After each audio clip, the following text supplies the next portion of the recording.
Halo, ketemu lagi dengan saya Ali Hafiz. Ya, kali ini kita akan bahas kembali ya di pertemuan kedua tentang sistem pakar.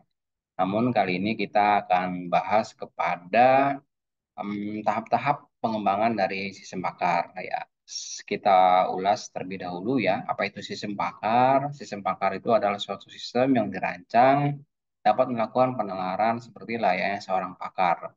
Dan sistem pakar ini tentunya dia berbasis komputer ya, apalagi sekarang udah zamannya AI, jadi banyak sistem pakar yang dia berbasis AI.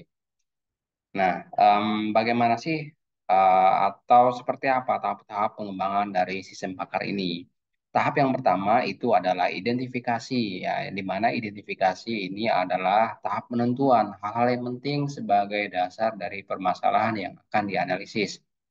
Nah, pada tahap ini ya, misalkan kita ingin mengembangkan sistem pakar tentang kesehatan ya, maka diidentifikasi terlebih dahulu nih masalah-masalah yang ada dalam dunia kesehatan, kemudian yang berkaitan dengan kepakaran tertentu, maka kita identifikasi masalahnya.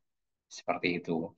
Jadi ini adalah tahapan pertama yang kita lakukan dalam mengembangkan sistem bakar, yaitu mengidentifikasi apa yang akan kita buat atau siapa yang akan kita istilahnya siapa yang akan kita buat sistem berdasarkan pakar tertentu, misalkan kedokteran kulit.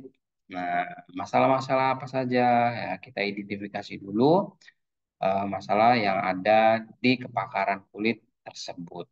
Lalu selanjutnya adalah tahap konseptualisasi. Jadi setelah identifikasi masalah, ya semuanya itu ya berhubungan dengan data tentunya ya.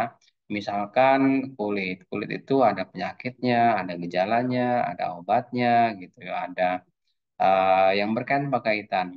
Jadi semua itu butuh data dan data itu akan direlasikan atau dihubungkan. Nah, hubungan-hubungan itu ya dikonseptualisasikan dalam bentuk if then. Jika gejalanya ini, maka dia sakit ini dan obatnya adalah ini, seperti itu.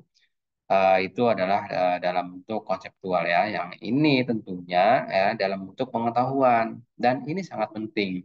Jadi ketika ini ada kesalahan, maka sebenarnya sistem pakar itu untuk sampai titik terakhir tentu itu juga akan ada kesalahan. Nah, selanjutnya adalah tahap formalisasi. Setelah identifikasi, ya selanjutnya kita membuat relasi ya antar data itu, ya kita formalkan, ya kita bakukan dia bahwasanya ini loh konsep sistem pakarnya gitu. Jadi ini adalah final konsepnya yang akan kita kembangkan ke dalam sistem komputer seperti itu. Jadi ini adalah bisa dikatakan ini adalah tahap final dalam hal dokumentasi, dalam hal tahap baku dari pengembangan sistem pakar. Nah, apabila itu sudah ya, sebenarnya kita sudah hampir selesai dalam membuat sistem bakar, tinggal diimplementasikan ya.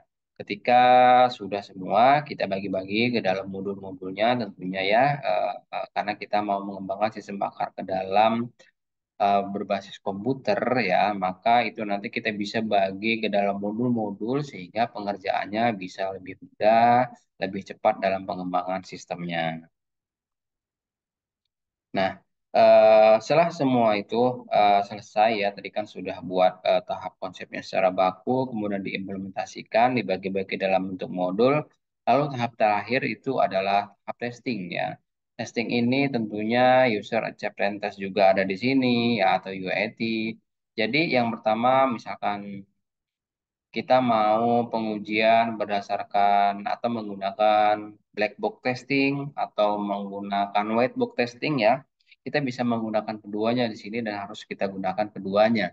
Kalau black box testing kita melihat apakah apa yang diminta itu sudah sesuai ya, kita menginput A, B, C, hasilnya apa, kita menginput satu tambah satu, hasilnya dua, atau hasilnya berapa, kemudian ada error atau tidak. Nah, kemudian juga ada white box testing ya, Di sini wet food tracing itu adalah kita menguji alurnya.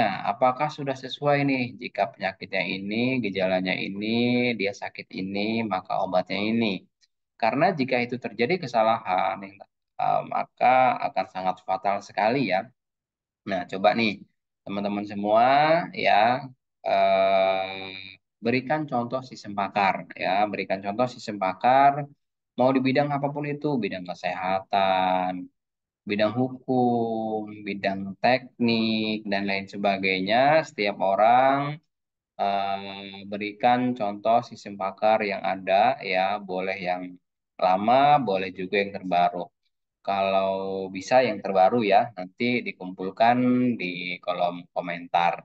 Oke, itu saja ya untuk sistem pakar ini, karena itu semua perlu dilakukan ya, mulai dari tahap konseptual, kemudian kita bakukan konsepnya, kemudian diimplementasikan, kita pecah dalam modul-modul, kemudian kita evaluasi. Nah, semua itu harus kita lakukan. Kenapa? Karena ya, kalau tidak dilakukan evaluasi, nanti sistem bakar yang ada itu bisa jadi ya tidak mengikuti perkembangan. Nah, tentu misalkan sistem bakar bidang kesehatan ada riset terbaru, ada penemuan terbaru ya, yang kalau kita tidak update ke dalam sistemnya, waduh bisa berbahaya sekali gitu ya. Jadi hasil evaluasinya bisa menjadi tolak ukur dalam pengembangan sistem bakar di masa depannya. Oke, itu saja. Ingat tugasnya ya. Masukkan ke dalam kolom komentar. Mungkin itu saja ya untuk pertemuan kedua ini. Tahap-tahap pengembangan sistem bakar apa saja ya, kita harus paham, kita harus tahu mulai dari identifikasi ya, kemudian eh, sampai kepada tahap pembakuan atau formalisasi. Mungkin itu saja ya. Terima kasih.